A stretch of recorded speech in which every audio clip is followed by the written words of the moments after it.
بعض طلبہ نے اہل سنت کی تعریف کے دوران یہ باتیں کہی کہ پہلے اس کی تعریف یہ تھی، پھر تعریف اس کی بدل کے یہ ہو گئی، پھر تعریف اس کی بدل کے یہ ہو گئی، پھر اس کی تعریف بدل کے یہ ہو گئی۔ تو تعریف کا جو اصل تقاضا ہے وہ یہ ہے کہ تعریف کسی چیز کی ماہیت کو بیان کرے۔ اسی لیے تعریف افراد کی نہیں ہوتی، افراد سے نہیں ہوتی، تعریف ماہیت کی ہوتی ہے، کلیات سے۔ اور جو ماہیت ہوتی ہے وہ کہتے ہی ہیں ماں کہیں شے ہوا ہو جس سے شے ہو، تو ماہیت مختلف نہیں ہوتی، ماہیت بدلتی نہیں ہے۔ جو تعریف کی حقیقی تعریف ہوگی وہ جیسے کل ماہیت تھی وہی اس کی تعریف تھی، آج بھی اس کی ماہیت ہے، یہی اس کی تعریف۔ ہاں، اس ماہیت کے اوپر احوال الگ الگ وارد ہوتے ہیں، اس ماہیت کے اوپر عوارض الگ الگ آتے ہیں، زمانے کی تبدیلی کی بنیاد پر، مکانوں زمان کی تبدیلی کی بنیاد پر، اس ماہیت کے اوپر جب مختلف عوارض طاری ہوتے ہیں تو ان عوارض میں اختلاف ہوتا ہے، ورنہ ماہیت کبھی بھی مختلف نہیں ہوتی، ماہیت ہمیشہ ایک ہوتی ہے۔ جیسے پانی ہے، آپ اس میں برف ملا دیں بہت ٹھنڈا ہو جائے، لیکن ہے تو وہی پانی۔ آپ اس کو ہانڈی میں ڈال کر کے آگ میں چڑھا دیں، گرم کر دیں اس کو، چاول ڈالنے سے وہ پانی اپنے اندر چاول کو گلا ڈالے، لیکن ہے تو وہی پانی۔ ایک وقت اس کے اندر اتنی ٹھنڈی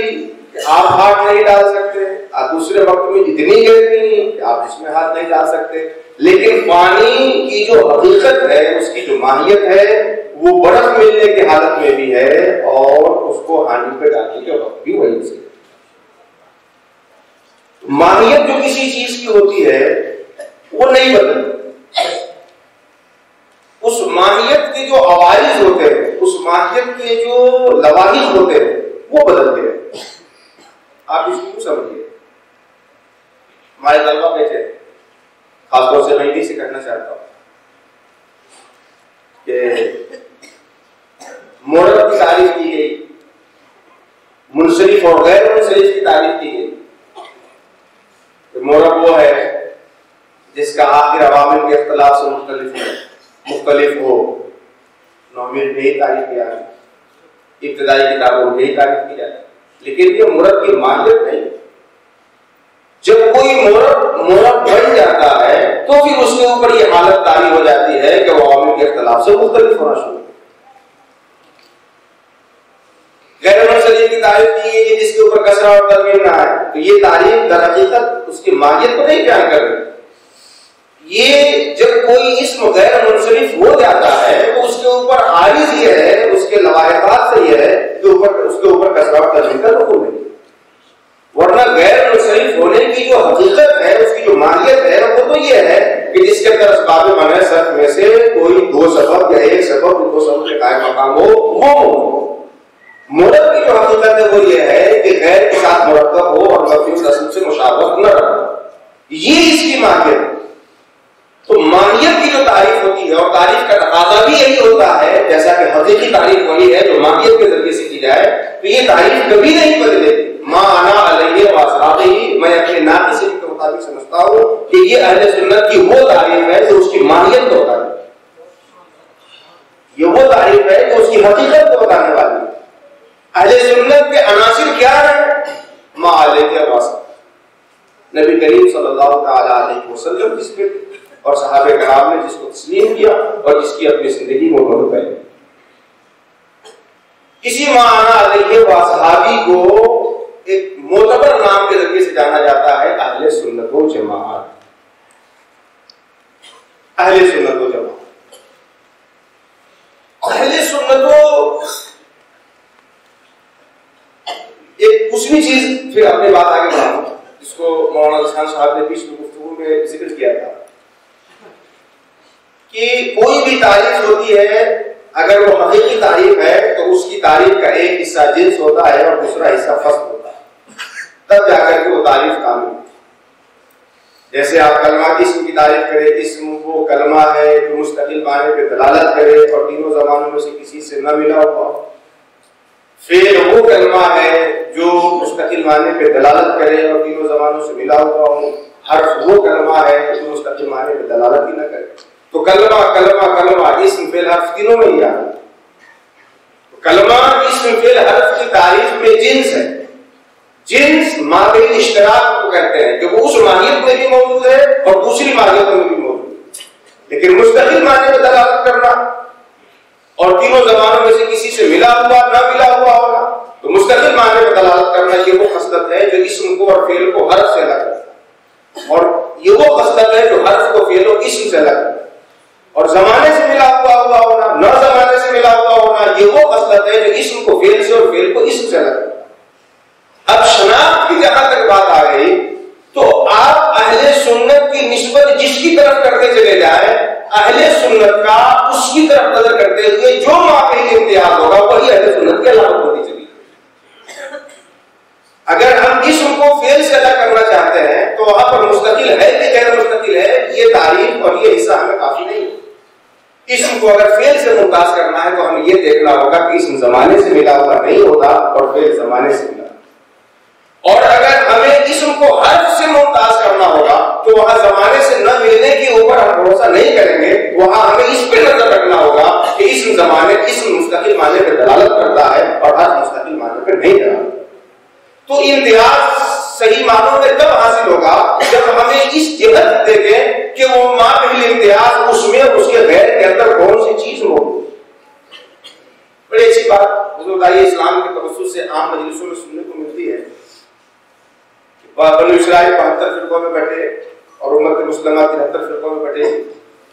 ایک جنت میں جائیں گے اور دوسرے کو جہنم کا عذاب بھگتنا ہوگا۔ اس میں 36 دائیں کر دی تھی اور 36 بائیں کر دی تھی، ایک افراد کے شکار ہیں اور ایک تفرید کے شکار ہیں، اور ان دونوں کے بیچ اہل سنت وہ ہیں جو نہ بالکل ہانڈی میں چڑھے ہوئے تپے پانی کی طرح جل رہے ہوں اور نہ برف ملے ہوئے پانی کی طرح لوگوں کو سرد کرنے والے ہوں۔ اہل سنت وہ ہیں جن کے اندر ہانڈی کے اندر کی حرارت بھی اعتدال کے ساتھ موجود ہے، اور اہل سنت وہ ہیں جن کے اندر برف کے اندر کی بردت بھی اعتدال کے ساتھ موجود ہے۔ تو تعریف جو ہوتی ہے وہ جنس اور فصل سے مرکب ہوتی ہے۔ ہم جو نیچے چلے جائیں گے 9 در 9 9 در 9 9 در 9 چلے جائیں گے تو جتنا نیچے جائیں گے جو اوپر والے کا مخوف ہوگا وہ نیچے والے کا بھی مخوف۔ منطق کا بڑا مشہور قاعدہ ہے کہ جو عالی کا مخوف ہوتا ہے وہ سافل کا بھی مخوف ہوتا ہے، لیکن جو سافل کا مخوف ہو اس کے لیے عالی کا مخوف ہونا ضروری نہیں ہے۔ مثال کے طور پر کلمہ کی تعریف ہم نے کی لفظ وضع لمعنی مفرد، یہ کلمہ کی تعریف۔ کلمہ کی 3 قسمیں بنی، اسم فعل حرف۔ اب اسم میں آیا ما دل علی معنی فی نفسہ غیر مقرن بحد الحضرت ثلاث، تو کلمہ میں لفظ آیا، اسم میں کلمہ آیا، اور اسم کی 2 قسم ہم نے کی، معرب اور مبنی، تو معرب اور مبنی میں اسم آیا۔ تو اب جو قیود و حدود کلمہ میں تھے وہ سارے حدود و قیود اسم میں، اور اسم سے چھن کر کے معرب اور مبنی میں، اور معرب اور مبنی سے چھن کر کے اس کی جتنی قسمیں بنتی چلی جائیں گی اس میں چلی جائیں گی۔ تو جب اہل سنت اسلام کے بنیادی اصول کے تسلیم کرنے والے مذاہب اور فکر میں سے ایک ہے، تو جو اسلام کی بنیادی چیزیں ہوں گے وہ ساری چیزیں اہل سنت میں ہوں گی، اور پھر اہل سنت کی طبقات کرے چلے جائیں گے، اہل سنت کی جو چیزیں ہوں گی وہ بھی ہوں گی۔ جیسے آپ خانقاہ سے صدر دروازے سے اندر آ گئے تو آپ پیخانے میں بیٹھے ہوئے ہیں تبھی تو خانقاہ کے اندر ہے۔ کوئی فون کرے اتفاق سے ریسیو نہیں کرنا چاہیے، آگے آپ بتا دیجیے کہاں آئے، تو آپ کہہ سکتے ہیں کہ نہیں کہ خانقاہ میں آئے۔ اور خانقاہی کا حصہ یہ بھی ہے کہ اس مجلس میں بیٹھ کر کے آپ اتنی علمی اور قیمتی باتیں سن رہے ہیں۔ تو اگر کوئی دائرہ اسلام میں آ گیا ہے، ضروریات دین کو تسلیم کرنے والا ہے، تو اب وہ ان ضروریات دین کو ماننے کے ساتھ ساتھ نبی کریم صلی اللہ علیہ وسلم کی سنت جو ہے اور صحابہ کرام کی جماعت جس کو تسلیم کرنے والی تھی وہ اس کے ساتھ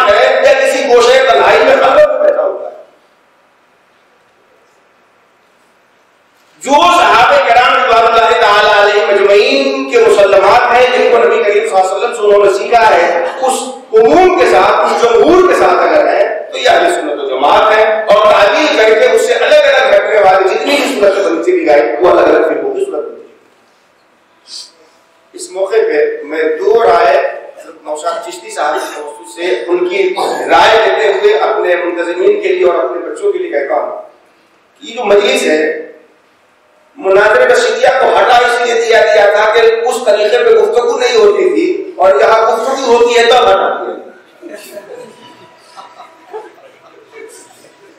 میں تو سمجھتا ہوں کہ کہیں اور اس کی ضرورت ہو یا ضرورت نہ ہو، ہمارے بچوں کو یہ ضرور معلوم ہونا چاہیے کہ اگر ہم دعویٰ کر رہے ہیں تو ہماری دلیل کیسے، اگر ہم دعویٰ کر رہے ہیں تو اس کو ثابت کیسے کریں گے، اور اگر ہم دلیل دے رہے ہیں تو سامنے والے کو اس دلیل پہ کتنے طرح سے گفتگو کرنے کا۔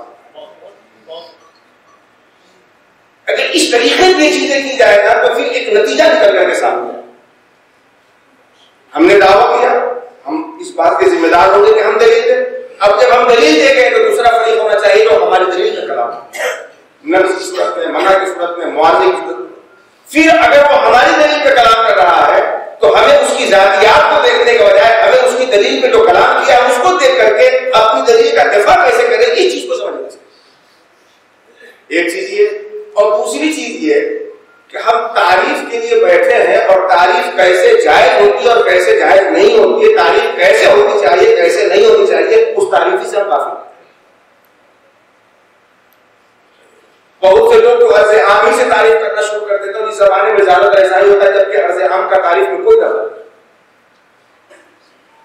تو تعریف کیسے ہونی چاہیے؟ ہم اہل سنت کی تعریف جن الفاظ سے کر رہے ہیں وہ حد ہے کہ جنس ہے کہ فصل ہے کہ خاصہ ہے، خاصہ سے بھی تعریف ہو سکتی ہے، لیکن اس تعریف کی کیا حقیقت ہوگی؟ یہ تعریف اس کے بھی مقام میں غلط ہو جائے گی جو تعریف اس کے جنس اور فصل کے حدیث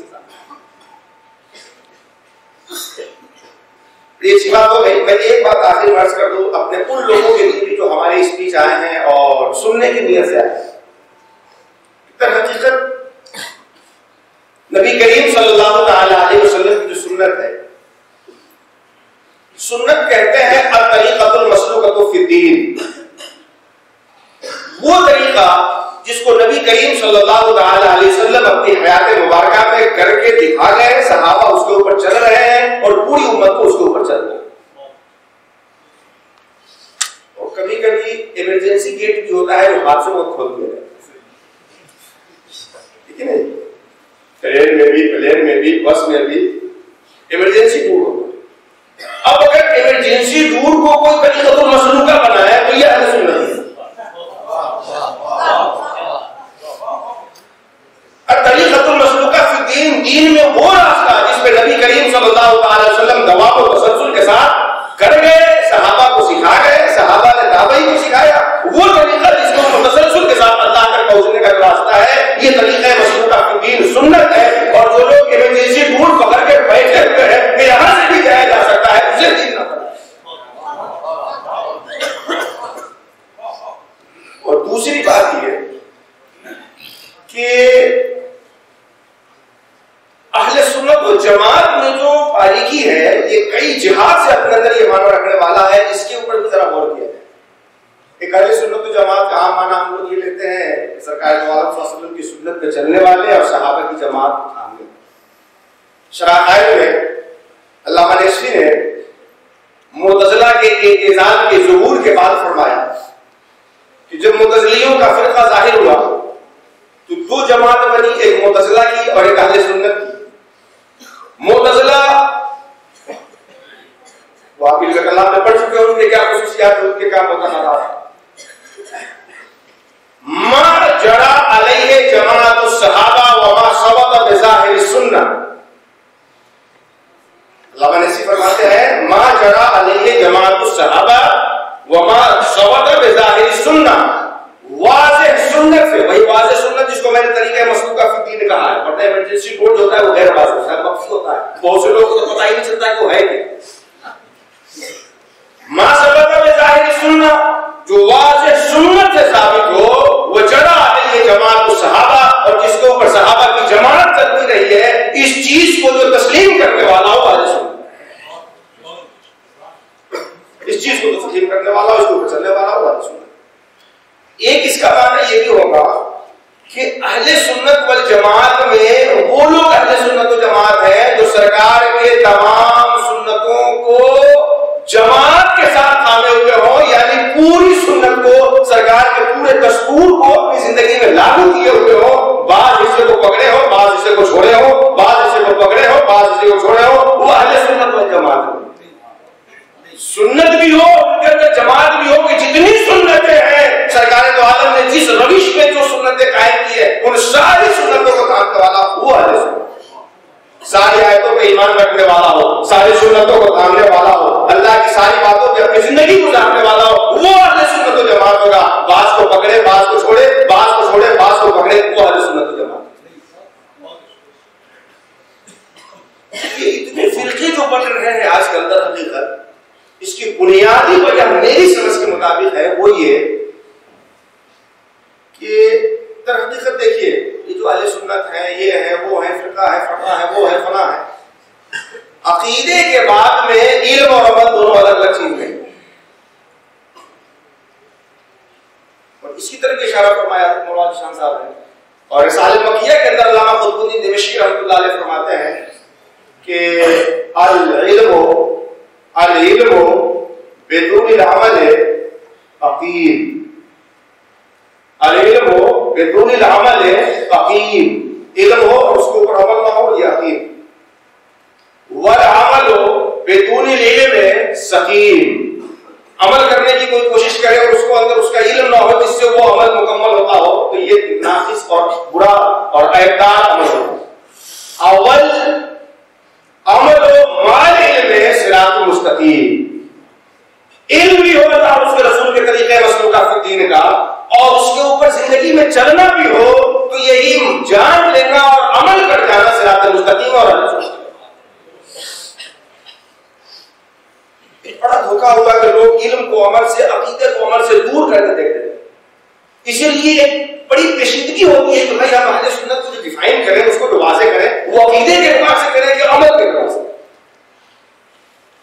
یہ چیز ذہن میں رکھیے۔ آپ ابن کلام کی کتاب جو پڑھیں گے، شرح بڑی مشہور کتاب ہے، اس میں علم کی تعریف کی گئی ہے، العلم ما ينکشف به الشیء انکشافا تاما لا يحتمل النقیض، علم وہ نور ہے جس سے کوئی شے اس قدر واضح ہو جائے کہ اس میں خلاف کی کوئی گنجائش باقی نہ، اور جب یہ بیعقل کسی کے اندر پیدا ہو جائے گا کہ خلاف کی کوئی گنجائش باقی نہ رہے تو جس چیز کا اسے علم ہوا ہے اس کے خلاف عمل کی صورت پیدا ہے۔ لیکن ہم عقیدے کے بارے میں کیا کرتے ہیں کہ عقیدہ دل میں اتارنے کے لیے ہے اور اس پہ عمل کرنے کے لیے ہے،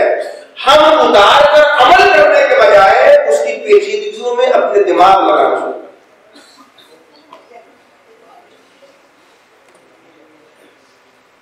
ابھی گفتگو آپ نے سنی کہ جب ہم عقیدے کے حوالے سے گفتگو کریں، دین کے حوالے سے، تو عقل کو ایک سائڈ کریں، وہ سنیے آپ، اور نفس کی طرف اچھی بات ہے، کیونکہ اگر عقل کافی ہوتی اس دنیاوی زندگی کے بعد یا ہمارے اعمال کے ثواب و عذاب کے ترتب کے ادراک کے لیے تو انبیاء کی ضرورت نہیں۔ عقل ناکافی ہے کہ ہمارے مرنے کے بعد ہمارے ساتھ کیا ہوگا اور جو عمل کر رہے ہیں اس پہ ثواب یا عذاب کیا مرتب ہوگا، اس لیے ناکافی ہے۔ ہاں ٹھیک ہے کہ عقل کی بنیاد پر ہم مکلف ہوتے ہیں، لیکن عقل کے ذریعے سے ان چیزوں کو ہم نہیں سمجھ سکتے۔ عقل کی بنیاد پر ہم مکلف ہوتے ہیں، یہ ٹھیک ہے، لیکن عقل کی وجہ سے ان چیزوں کو نہیں سمجھ سکتے۔ اور وجہ کیا ہے کہ جو عقیدے ہیں ان کو دل میں اتار کر اس کے مطابق زندگی گزارنے کے بجائے آدمی عقل کے ذریعے سے اس کی گتھی سلجھانے میں لگا ہوا ہے، یہی سے فرقوں کی پیدائش ہوئی ہے۔ ورنہ آمنت باللہ و ملائکتہ و کتبہ و رسلہ والیوم الآخر والبعث بعد الموت والقدر خیرہ و شرہ من اللہ تعالی، اس کو دل میں اتار لے اور جو عمل کرے سے تناسب میں کرنا شروع کر دیا، سارے فرقے خود ختم ہو جائیں گے، مانا علیہ وصحابہ تک پہنچنا سب کے لیے بڑا آسان ہو جائے۔ لیکن جتنا سرکار نے بتایا اب اس کے آدمی اپنی عقل لگاتا ہے۔ سرکار نے جتنا بتا دیا، اللہ کے رسول نے جتنا بتا دیا، اللہ نے جتنا بتا دیا، اب اس کے آدمی عقل لگاتا ہے۔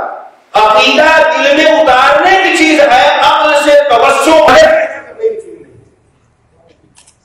یہ بنیادی چیز ہے جو فرقوں کو پیدا کرنے میں مدد کر رہی ہے، لوگوں کو اور اس فتنے میں مبتلا کر رہی ہے۔ عقیدہ ماننے کی چیز